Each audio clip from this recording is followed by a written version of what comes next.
Sebenarnya apa yang dilakukan Polda ini juga bukan merupakan bukti bahwa Roy Suryo keliru penelitiannya, juga bukan merupakan bukti bahwa ijazah saudara Joko Widodo asli atau otentik. Karena belum ada proses otentikasi dokumen ijazah ini secara pro justisia. Kalau email itu nanti prosesnya melalui tulis username, password baru bisa masuk. Nah, hari ini nanti yang menulis username itu adalah jaksa di pengadilan dalam dakwaannya. Kemudian autentikasi itu melalui pembuktian, ada bukti dokumen, bukti barang-barang, keterangan saksi, keterangan ahli, bukti petunjuk, termasuk keyakinan hakim. Itulah proses yang disebut dengan autentikasi yuridis dalam perkara yang sudah pro justisia. Nah, terakhir adalah otorisasinya melalui putusan pengadilan. Maka yang sah, yang bisa kita sebut sebagai autentikasi bukanlah tulisan Rismon atau tulisan siapapun, tetapi pertimbangan putusan pengadilan. Yang sah memberikan otoritas bahwa dokumen ini asli atau tidak adalah amar putusan pengadilan. Tadi kita sempat dampingi, walaupun lebih dahulu didampingi oleh Sang Haji, Mas Sang Haji. Nah, poin yang kita dapat bahwa menolak untuk penangkapan dan penahanan. Itu yang tidak ditandatangani oleh pihak dari Mas Roy. Nah, kita protes juga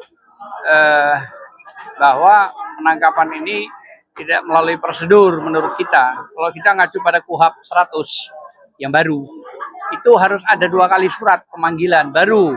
Kalau tidak ada, maka dijemput paksa. Nah, ini masalahnya semua terlampaui, tendang semua. Apalagi mengacu pada proses lewatnya waktu, gitu loh ya.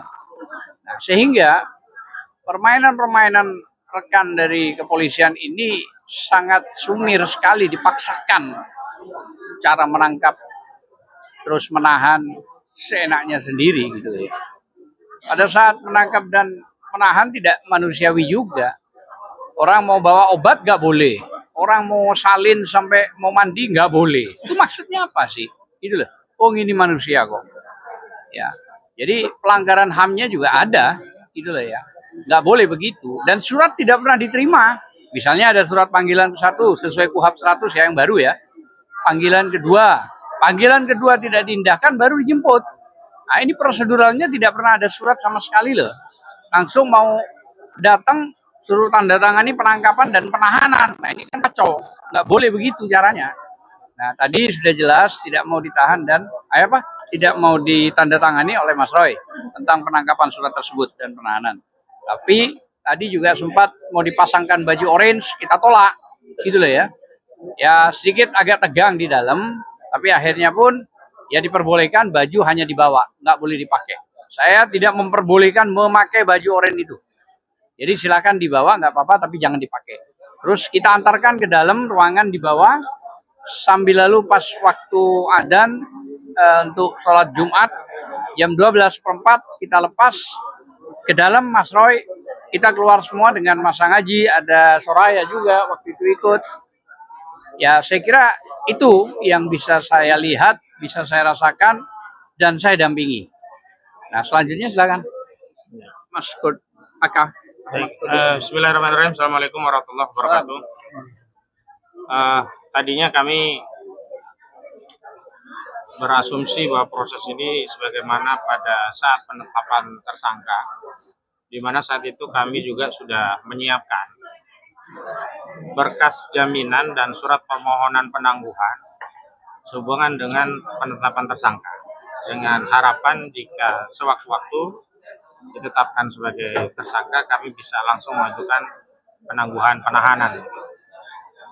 Pada tahap penetapan tersangka, alhamdulillah saat itu tidak dilakukan penahanan. Namun hari ini ternyata golden time-nya tidak menunggu waktu malam, ya. Golden time-nya tidak menunggu wewenang dari penyidik saat melakukan penangkapan 1 kali 24 jam bisa melakukan pemeriksaan. Tapi hari ini tadi Bang Azam sudah menginfokan kepada kita perkembangan pendampingan pemeriksaan setelah melakukan BAP langsung pada proses penahanan, dan tadi sudah di rumah tahanan di Polda Metro Jaya begitu. Dan memang pelimpahannya bahkan tadi belum disempat ya. Pelimpahannya kapan terjadi, Bang? Tanggal 22 Senin ke Kejari, bukan ke Kejati, ini lagi kacau kan. Nah, hari Senin jaminan. Iya. Makasih ya. Nah, nanti berarti kita ganti yang jarinya.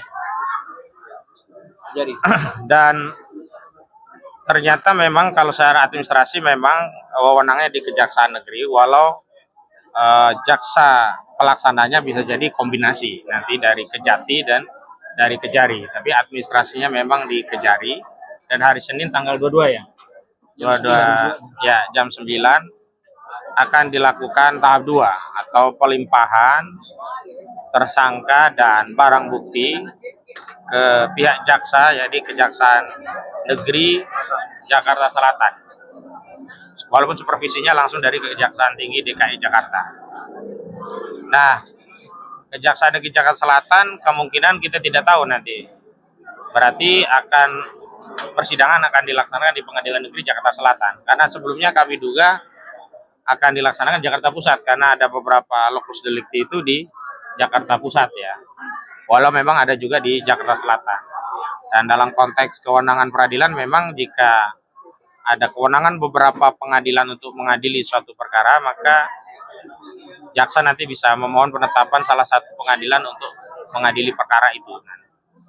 Dugaan kami nanti ini akan dilimpahkan ke Pengadilan Negeri Jakarta Selatan karena jaksa yang secara administrasi menangani perkara ini tadi sudah disebutkan adalah Kejaksaan Negeri Jakarta Selatan. Hari Senin tanggal 22 Juni ya, jam 9. Nah, beberapa hal yang perlu kami sampaikan adalah yang pertama tadi kami sudah mengedarkan surat jaminan. Jadi saya mohon kepada seluruh aktivis, para tokoh, ulama, aktivis, ustadz, termasuk mahasiswa untuk berkenan mengisi surat jaminan penangguhan penahanan yang di sana isinya pertama identitas pihak yang akan menandatangani selaku penjamin. Kemudian di situ kami terangkan sehubungan dengan ditetapkannya tersangka, yakni Pak Roy Suryo ini, dan kemudian sudah ditahan di rumah tahanan negara, maka pihak penjamin ini menjamin untuk kepentingan penangguhan penahanan yang pada pokoknya menjamin Pak Roy Suryo tidak akan lari, tidak akan menghilangkan barang bukti, tidak akan melakukan suatu kejahatan yang dituduhkan. Karena kami belum sepakat bahwa Pak Roy itu melakukan kejahatan, karena sampai hari ini belum ada kejahatan yang terbukti melalui pengadilan. Tapi bahasanya memang kita buat sebagai yang dituduhkan melakukan kejahatan. Selanjutnya kalau nanti sudah terkumpul melalui PIC atau relawan-relawan kami, relawan hukum maksudnya ya, yang mengumpulkan itu akan mengkompilasi dokumen jaminan tadi sebagai lampiran untuk permohonan penangguhan penahanan. Di antara kami tadi juga sudah dapat kiriman dari Pak Din Samsudin. Nanti ada tim kami yang akan ngambil karena beliau sudah buat jaminan bahkan untuk usul beliau di atas materai dan kemudian sudah difoto, bikin kami tinggal mengambil. Dan kami juga sedang menunggu sebelah tokoh Pak Sunarko dan yang lain juga sedang menuju Polda. Tadi juga ada sudah kumpul Bu Dio juga Bu Julia dan yang lainnya sudah tanda tangan. Ini terkumpul kurang lebih ada sudah 60-an yang kami edarkan, yang sudah beredar yang belum balik lagi. Nah, memang penangguhan penahanan ini adalah upaya untuk mengajukan permohonan, bukan sesuatu yang sifatnya mengikat bagi jaksa. Nah, dikabulkan atau tidaknya tentu sangat tergantung kepada jaksa nantinya. Dan tentu saja juga sangat bergantung dari dukungan rakyat Indonesia. Yang jelas sampai hari ini belum ada satupun vonis, jangankan yang berkekuatan hukum tetap, vonis pengadilan tingkat pertama saja belum ada yang mengadili perkara ijazah ini dan terbukti ijazah itu asli sehingga layak bagi orang yang melakukan penelitian terhadap ijazah dianggap melakukan fitnah atau pencemaran nama baik. Dan perlu kami tegaskan, meskipun sudah ada buku yang direvisi oleh Saudara Rismon Hasyolan Sianipar. Namun karena perkara ini sudah masuk tatanan pro justisia, maka otentikasi dari dokumen itu tidak bisa dilakukan oleh penulis, peneliti atau siapapun. Pandangan atau pendapat saudara Rismon yang melakukan penelitian ulang hanya mengikat bagi Rismon selaku pihak yang menulis. Sementara masyarakat tidak terikat dengan buku yang ditulis oleh Rismon.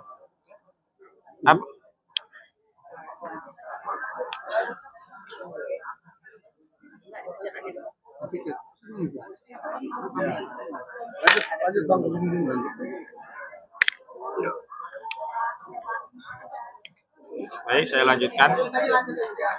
Apalagi keyakinan akan ijazah yang dimiliki saudara Joko Widodo bermasalah itu dasarnya bukan hanya dari buku yang diterbitkan oleh Rismon Sianipar. Bahkan kalau rujukannya adalah statement, maka hari ini statement UGM yang menyatakan asli pun itu hanya mengikat bagi UGM dan pihak-pihak yang percaya pada UGM. Kenapa? Karena ketika perkara ini menjadi sengketa hukum, otorisasi terhadap ijazah itu yang punya wewenang adalah pengadilan, bukan lagi UGM, bukan lagi Rismon yang hanya penulis, bukan pula pandangan dari teman-teman yang mengaku sebagai temannya Joko Widodo. Merujuk apa yang disampaikan Rismon bahwa dia sudah melakukan semacam autentikasi terhadap dokumen ijazah saudara Joko Widodo yang kemudian dideskripsikan sebagai ijazah asli, kami ingin menegaskan bahwa autentikasi itu paling tidak melalui 3 tahapan. Yang pertama verifikasi, yang kedua autentikasi itu sendiri, yang ketiga adalah otorisasi. Saya berikan analogi seperti kita mau masuk ke alamat email atau domain email kita. Proses verifikasi itu ketika kita memasukkan username. Autentikasi itu ketika memasukkan password. Otorisasi itu ketika kita memasukkan username dan password cocok, maka kita diberi otoritas untuk mengakses email tersebut, baik inbox-nya, outbook-nya, atau membuat email dan berbagai fasilitas yang ada di email. Nah, karena perkara ini sudah perkara hukum pro justisia, beda dengan sebelum saudara Joko Widodo mengadukan klien kami di 30 April 2025 yang lalu, misalkan saudara Rismon melakukan kajian ulang, mengautentikasi ijazah dan mengubah pandangannya, maka itu mengikat dan tidak perlu lagi butuh putusan pengadilan karena belum ada proses pro justisia. Nah, hari ini seluruh verifikasi yang dilakukan ahli ini tidak bernilai sepanjang tidak diadopsi sebagai pertimbangan hukum dari pengadilan. Maka yang punya wewenang dalam kasus hari ini yang memverifikasi, yang mengautentikasi, bahkan mengotorisasi bahwa dokumen itu sah. Karena kalau kita bisa bicara autentikasi itu berkaitan dengan pemberian penilaian terhadap identitas seseorang atau entitas apakah sah atau tidak. Dan hal ini kita sedang melakukan autentikasi kepada dokumen ijazah yang dimiliki seseorang apakah sah atau asli atau tidak. Nah, karena itu sebenarnya apa yang dilakukan Polda ini juga bukan merupakan bukti bahwa Roy Suryo keliru penelitiannya, juga bukan merupakan bukti bahwa ijazah saudara Joko Widodo asli atau otentik. Karena belum ada proses autentikasi dokumen ijazah ini secara pro justisia. Kalau email itu nanti prosesnya melalui tulis username, password baru bisa masuk. Nah, hari ini nanti yang menulis username itu adalah jaksa di pengadilan dalam dakwaannya. Kemudian autentikasi itu melalui pembuktian, ada bukti dokumen, bukti barang-barang, keterangan saksi, keterangan ahli, bukti petunjuk, termasuk keyakinan hakim. Itulah proses yang disebut dengan autentikasi yuridis dalam perkara yang sudah pro justisia. Nah, terakhir adalah otorisasinya melalui putusan pengadilan.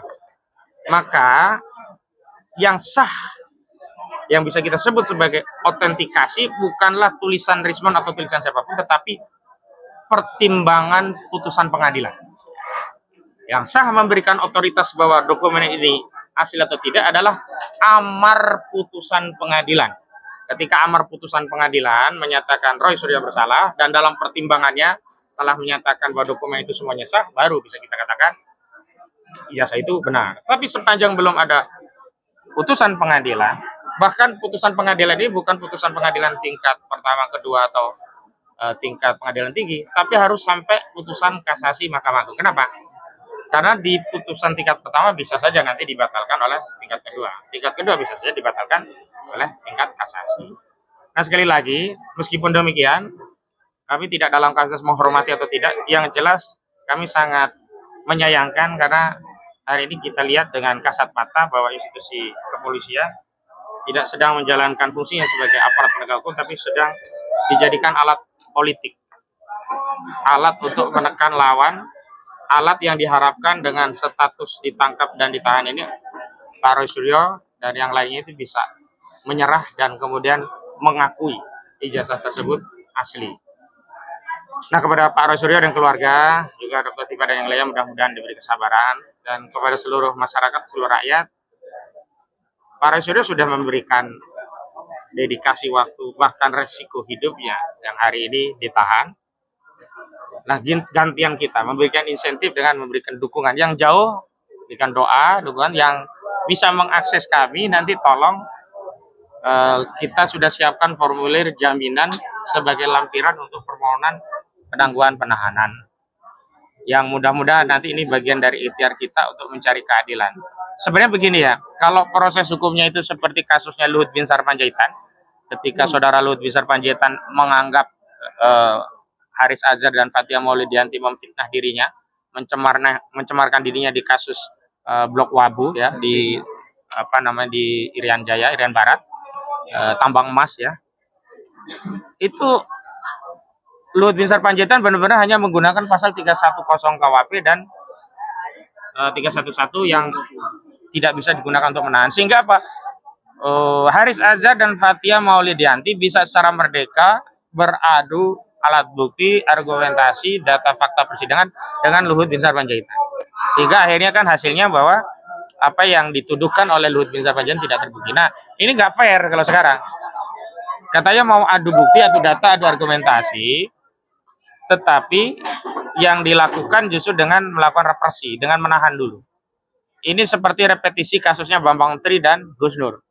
Tangkap dulu, tahan dulu, proses sidang belakangan. Dan ini yang menjadi presiden buruk di peradilan kita, karena kalau sudah masuk di penahanan, akhirnya semacam hakim itu terpaksa harus memberi putusan bersalah.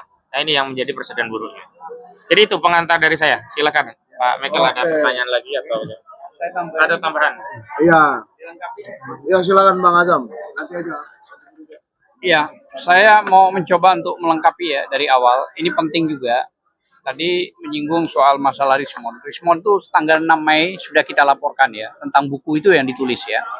Yang tidak pernah bisa menjawab saat di salah satu stasiun televisi saya berbicara. Dia tidak bisa menjawab ya.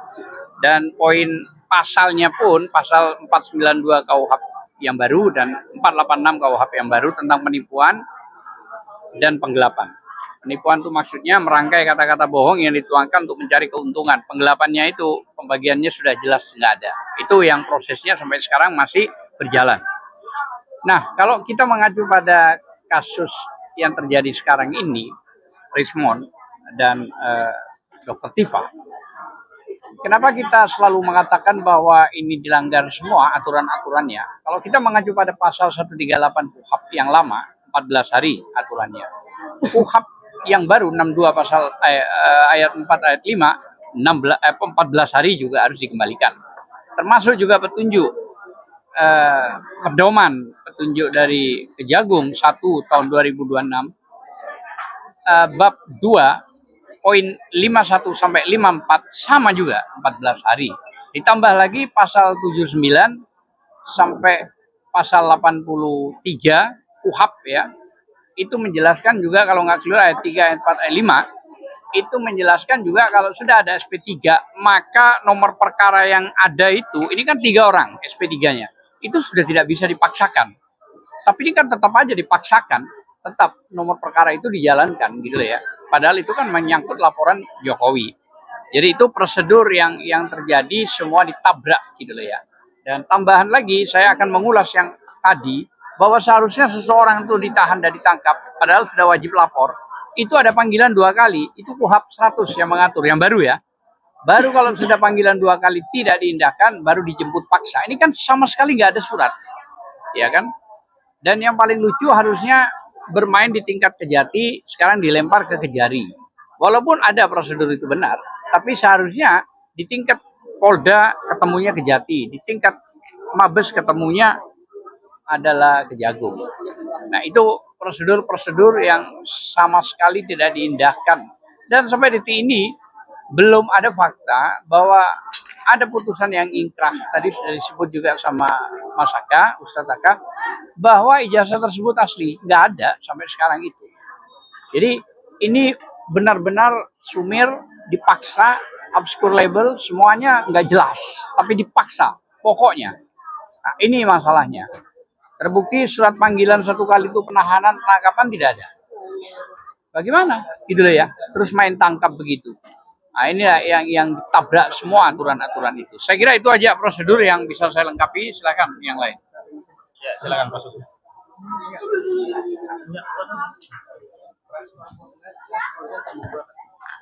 Ya, penangkapan daripada Ore Suryo dan Tifa itu merupakan kejutan bagi kami karena kami sebagai kuasa hukumnya nggak tahu sama sekali, nggak pernah diberikan yang surat P21 tersebut. Nah, karena tadi rekan kami si Bang Azam sudah mengatakan bahwa ini ditahan dan kemudian akan disidang di kemungkinan di Pengadilan Jakarta Selatan. Kita cuma minta satu, Jokowi harus berani hadir di pengadilan, menunjukkan ijazah palsunya, ijazah aslinya, ijazahnya. Jangan seperti yang sekarang-kadang ini, ya, cuma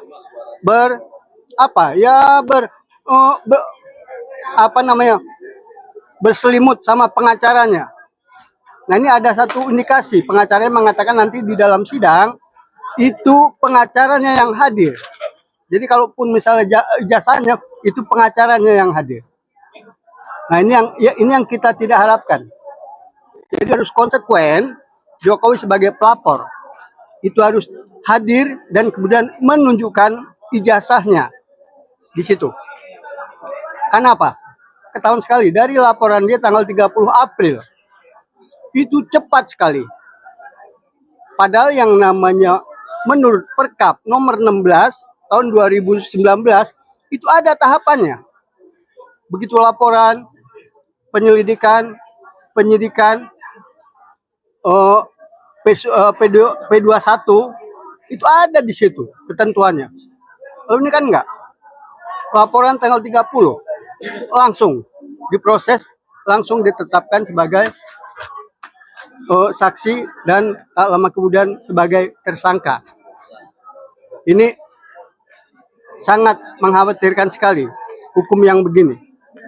Dan kita harapkan sebagai warga negara Indonesia, khususnya kami sebagai kuasa hukumnya, minta nanti pada saat sidang pengadilan, Jokowi tidak berlindung kepada pengacaranya untuk menunjukkan ijazahnya. Itu. Karena tadi sudah dikatakan bahwa ijazah Jokowi bertahun-tahun sampai sekarang belum pernah berani ditunjukkan. Ya itu saja tambahan dari saya. Oke. Jadi kalau pelapor tidak hadir, ini saya ada baca beberapa pasal nih Pak. Mungkin Bang Azam bisa jelasin. Katanya kalau pelapor tidak hadir, padahal dia yang menyaksikan sendiri, bisa dijemput paksa Bang. Bisa dijemput paksa Atas perintah hakim. dan bahkan kalau tidak hadir tanpa alasan yang jelas, bisa dipidana penjara 9 bulan. Dan Benarkah itu Bang? Coba Bang. itu tidak bisa dilanjutkan lagi. Coba Kalau itu, sudah Bang. demikian, masa ada pelapor yang sudah susah beratnya orang yang dilaporkan terus sampai ditahan, tahu-tahu di proses sidang ternyata dia tidak hadir.